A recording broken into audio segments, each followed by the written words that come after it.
In diesem Video zeige ich dir, wie du in nur 30 Tagen Heißhunger, Müdigkeit und innere Entzündungen besiegst und stattdessen endlose Energie und einen schlanken Körper bekommst. Die bittere Wahrheit ist, du vergiftest dich täglich mit Zucker, der sich in Brot, Reis und natürlichen Alternativen wie Honig versteckt. Er kapert dein Belohnungszentrum wie Kokain und treibt Insulinresistenz, die Wurzel aller Zivilisationskrankheiten. Vergiss die Kalorienlüge. In diesem Video entlarven wir das veraltete Kalorienzählen und zeigen dir stattdessen den Weg zur hormonellen Heilung. Basierend auf den Erfahrungen hunderter Erfolgsgeschichten und meiner eigenen Reise zeige ich dir Schritt für Schritt, wie du den Zuckerentzug meisterst und deinen Körper in eine Fettverbrennungsmaschine verwandelst.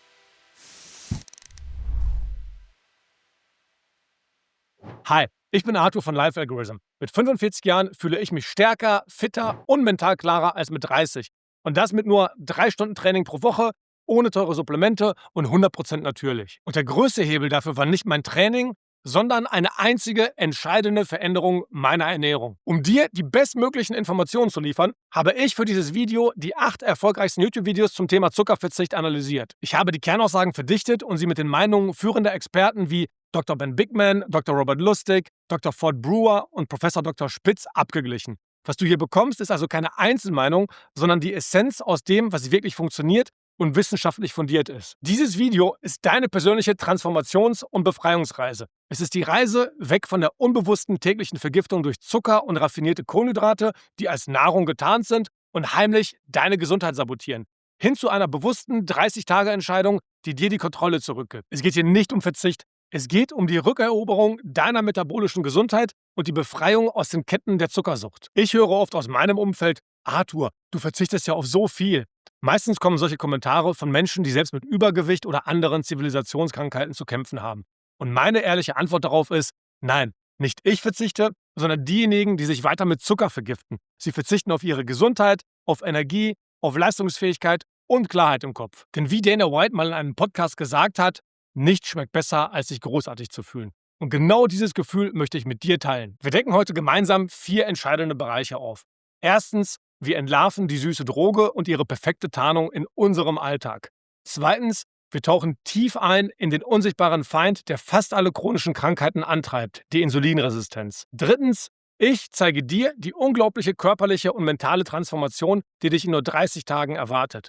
Und viertens, du bekommst den exakten Fahrplan in deine metabolische Freiheit, eine nachhaltige Lösung, die funktioniert. Falls du bereit bist, dann schreib jetzt unten mal in die Kommentare, ich bin dabei. Und teile das Video mit Freunden, die auch davon profitieren sollten.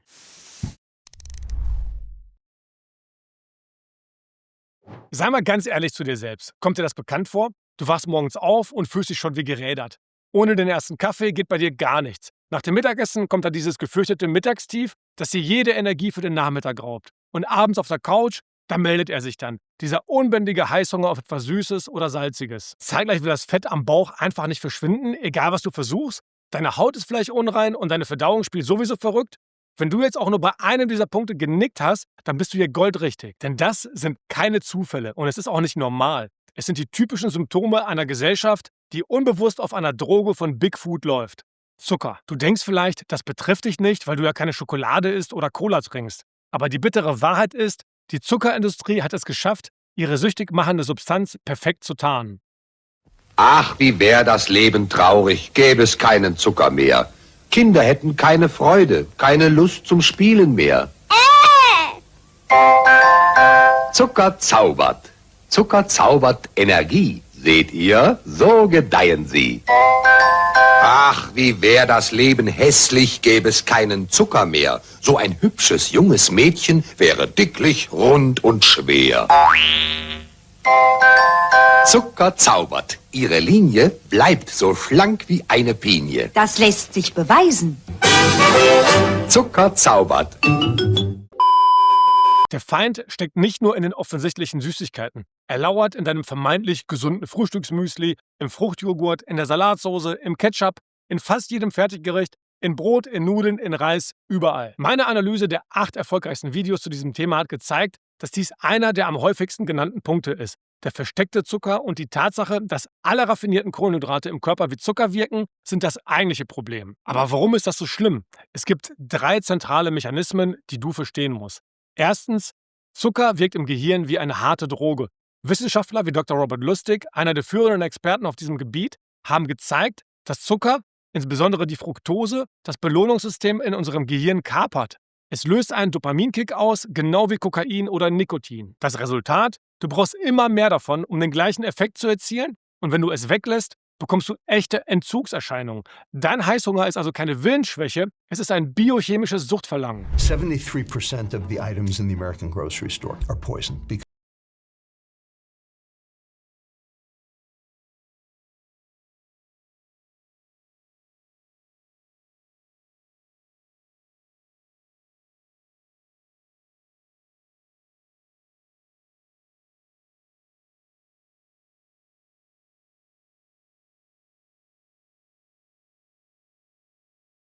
The question is, how can you buy healthy food and not be tempted by the bad stuff? So first, if a food has a label, it's a warning label. The second thing, if any food has a sugar in the first 3 ingredients, it's dessert. And then when they go to the store, don't go hungry. Zweitens, du bist auf der Insulinachterbahn. Jedes Mal, wenn du Zucker oder Kohlenhydrate isst, schießt dein Blutzucker in die Höhe. Dein Körper schüttet darauf das Hormon Insulin aus, um den Zucker aus dem Blut zu schaffen. Ein wahrer Insulin-Tsunami. Das Problem? Oft schüttet dein Körper zu viel Insulin aus. Dein Blutzucker rauscht in den Keller, du fühlst dich zittrig, unkonzentriert und müde. Der klassische Crash.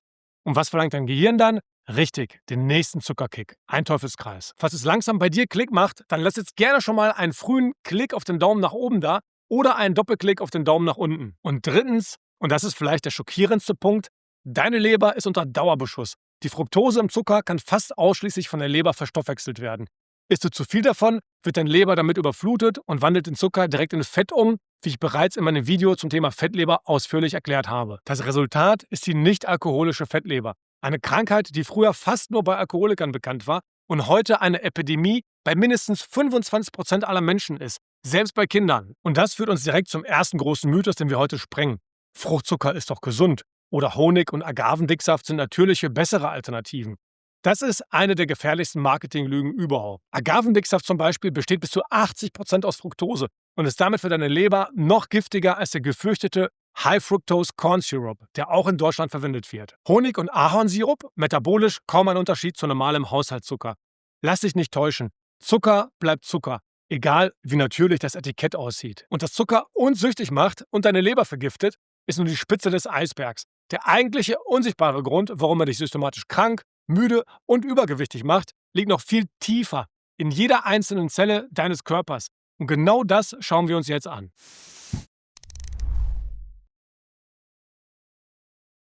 Willkommen zum vielleicht wichtigsten Teil dieses Videos.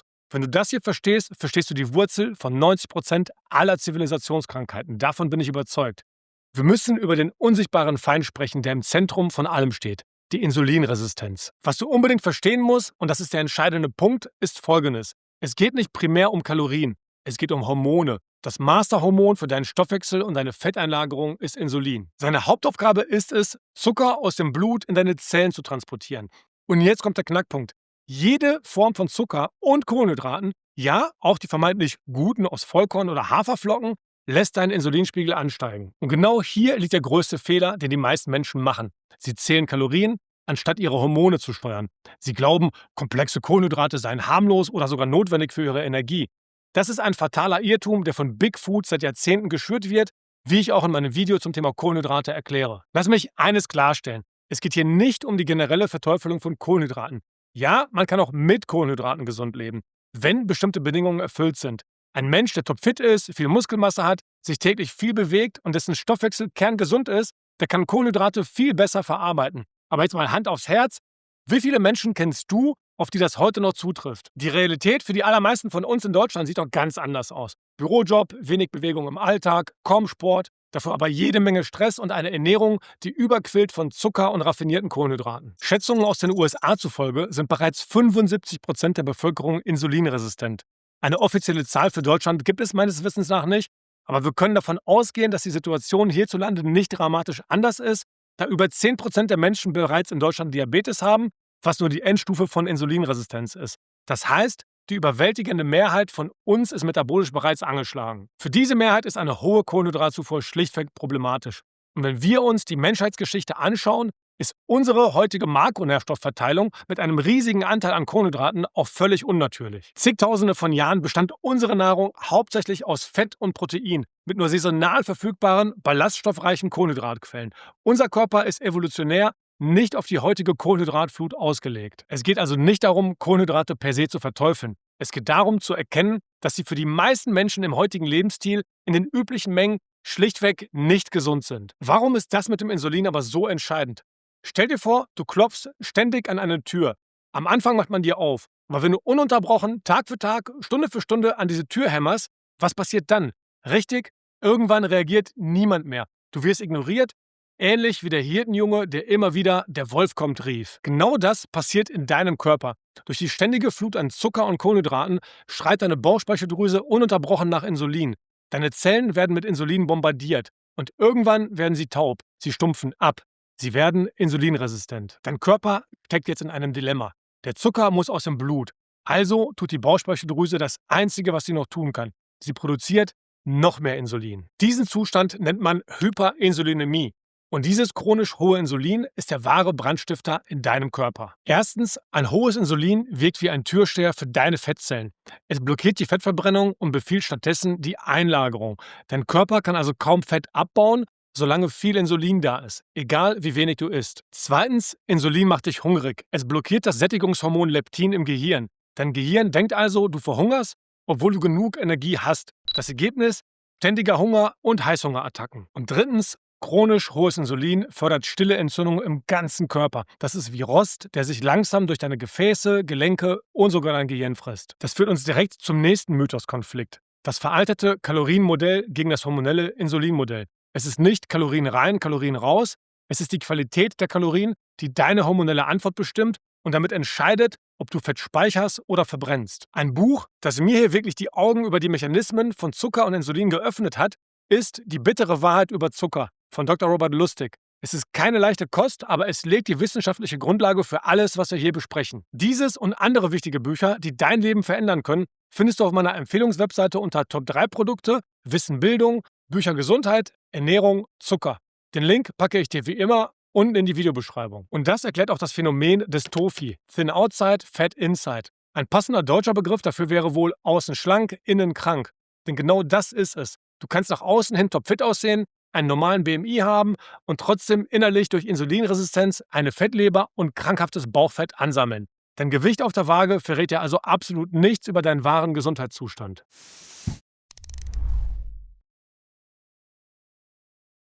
Okay, wir haben jetzt verstanden, wie Zucker und Kohlenhydrate uns systematisch krank, müde und süchtig machen. Aber jetzt kommt der beste Teil, die Transformation. Was passiert wirklich, wenn du über 30 Tage den Stecker ziehst und deinem Körper eine Pause von dieser ständigen Flut gönnst? Basierend auf den Hunderten von Erfahrungen, die in den analysierten und meinen Videos geteilt wurden und meiner eigenen Reise, sind hier die Top 5 spürbaren Verbesserungen, die dich erwarten. Das sind die größten Vorteile, auf die viele verzichten, denn das ist der wahre Verzicht. Erstens, Energielevel wie nie zuvor. Vergiss die 15 Uhr Müdigkeit. Nach 7 bis 14 Tagen hast du stabile, hohe Energie den ganzen Tag. Kein Crash, kein Mittagstief. Du wirst vom energielosen Koala zum kraftvollen Löwen. Klarheit statt Gehirnnebel. Der ständige Nebel im Gehirn verschwindet wie von Zauberhand. Konzentration und mentale Schärfe kehren zurück. Dein Gehirn läuft wieder auf Hochtouren. Und drittens, die Fettverbrennung explodiert. Das wird dir am besten gefallen.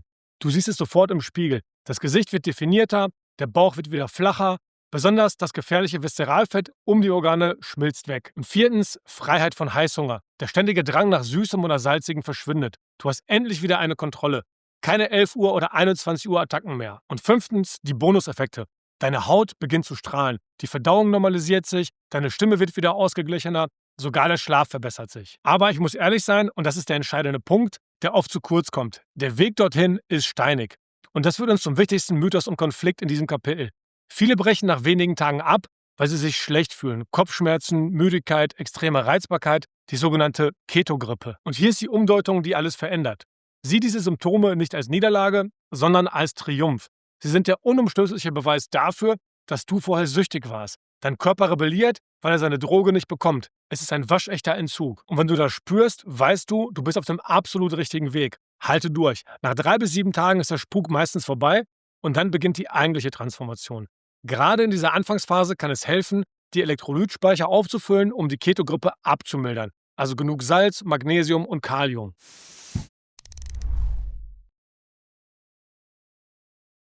So, du hast die 30 Tage geschafft, fühlst dich fantastisch. Was jetzt? Die häufigste Frage: Kann ich wieder normal essen? Ganz ehrlich, nach dieser Erfahrung willst du nicht mehr normal essen. Du spürst jetzt, wie schlecht dir Brot, Pasta und Zucker getan haben. Diese 30 Tage sind kein Sprint mit Jojo-Effekt am Ende. Sie sind der Startschuss für einen neuen Lebensstil. Und lass uns das Wort Diät mal neu definieren. Im Deutschen denken wir sofort an Verzicht, Qual, Jojo-Effekt. Aber ursprünglich bedeutet Diät einfach Lebensweise. Die Art, wie du dich ernährst. Genau darum geht es. Eine nachhaltige, genussvolle Ernährungsweise für den Rest deines Lebens. Vergiss diesen ganzen Schwachsinn wie Saftkuren, Kohlsuppendiäten oder extremes Proteinfasten. Das ist doch logisch, dass das nicht funktioniert. Du quälst dich, nimmst ab, kehrst zur Normalität zurück und nimmst wieder zu. Das ist Zeit- und Energieverschwendung. Wir brauchen etwas Nachhaltiges und hierzu ein schönes Zitat. Langfristige Gesundheit beginnt mit Gewohnheiten, nicht mit Abkürzungen. Und genau das tun wir jetzt mit einer klugen, artgerechten Ernährungsweise. Die Lösung ist ganz klar und wurde in den Analysen am häufigsten genannt. Low Carb oder Keto. Aber da dies Trendbegriffe sind, nennen wir es ganz einfach. Eine natürliche Ernährung, und das heißt konkret das hier. Erstens ist echte, unverarbeitete Lebensmittel. Fleisch und Fisch von guter Qualität zum Beispiel. Und falls du dich jetzt fragst, wo man heutzutage überhaupt noch an gutes Fleisch aus artgerechter Haltung kommt, an dieser Stelle möchte ich kurz Tellermitte erwähnen. Sie liefern hochwertiges Fleisch direkt zu dir nach Hause. Das ist eine echte Empfehlung von mir, weil ich selbst dort bestelle. Den Link dazu findest du unten in der Videobeschreibung und hier als Code. Zweitens, hab keine Angst vor Fett. Gesunde Fette sind dein Freund und Hauptenergielieferant. Avocado, Olivenöl, Butter, Kokosöl. Sie machen satt und stabilisieren deine Hormone. Drittens, iss moderat Protein. Protein ist wichtig für Muskeln. Aber wenn du nicht auf die Bodybuilding-Bühne willst, brauchst du keine Riesenmengen. Qualität vor Quantität. Ich zähle absolut gar nichts ab, sondern achte auf eine fett- und proteinreiche, natürliche Ernährung. Viertens, reduziere Kohlenhydrate drastisch. Unter 100 Gramm, besser unter 50 oder sogar unter 20. Aber fang langsam an. Also kein Zucker, kein Getreide, keine Nudeln, kein Reis, keine Kartoffeln. Wenig Obst, am besten nur Beeren, weil die weniger Zucker haben und nur als Nachtisch zu einer Hauptmahlzeit. Die Makroverteilung als Ziel, also die Verteilung von Protein, Kohlenhydraten und Fett, ca. 70-75% Fett. Ja, richtig gehört. 20-25% Protein und maximal 5% Kohlenhydrate. Das hält dein Insulin niedrig, maximiert die Fettverbrennung, stoppt Heißhunger und gibt deinem Körper, was er zur Heilung braucht. Das Warum hinter dieser Strategie ist einfach und logisch. Indem du Kohlenhydrate minimierst, hältst du dein Insulin dauerhaft niedrig. Nur bei niedrigem Insulin kann dein Körper effizient Fett verbrennen. Du machst deinen Körper zur ultimativen Fettverbrennungsmaschine. Du durchbrichst den Zuckerkreislauf dauerhaft. Du wählst Essen, das dich heilt, anstatt dich krank zu machen. Das ist wahre metabolische Freiheit.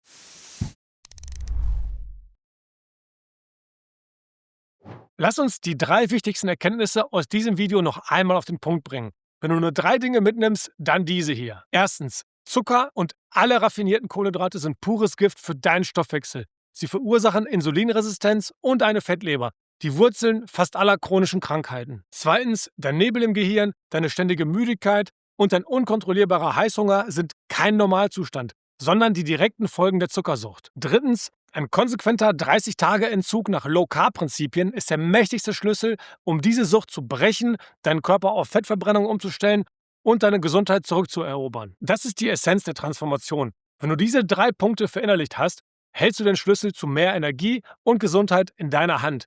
Und damit sind wir auch schon fast am Ende dieses Videos. Das war eine Menge an Informationen, ich weiß. Aber ich hoffe, du spürst die unglaubliche Chance, die darin liegt. Die Chance, die Kontrolle über deine Energie, dein Gewicht und deine Gesundheit zurückzugewinnen. Falls dir dieses Video die Augen geöffnet hat, dann gib dem Video jetzt gerne einen Daumen nach oben und abonniere den Kanal, um keine weiteren Videos auf dem Weg zu deiner besten Version zu verpassen. Und jetzt bist du dran. Bist du bereit, die Kontrolle zurückzugewinnen? Starte deine eigene 30 Tage Zuckerfrei-Challenge. Schreib jetzt unten in die Kommentare, ich bin dabei, um dich selbst zu motivieren und Teil unserer starken Community zu werden. Weil du bis zum Ende dran geblieben bist und damit die erste, härteste Woche garantiert ein Erfolg wird, habe ich einen kleinen Bonus für dich. Hole gerne Inspiration für Mahlzeiten ohne Zucker mit wenig Kohlenhydraten auf meiner Rezept-Webseite. Danke, dass du heute dabei warst. Bleib dran, denn im Video nächste Woche schauen wir uns die wahren Ursachen für Ablagerungen in den Arterien an. Bis dahin, bleib kritisch, bleib stark und denk dran. Die beste Zeit anzufangen war vor 20 Jahren. Die zweitbeste ist jetzt. In diesem Sinne, Peace out.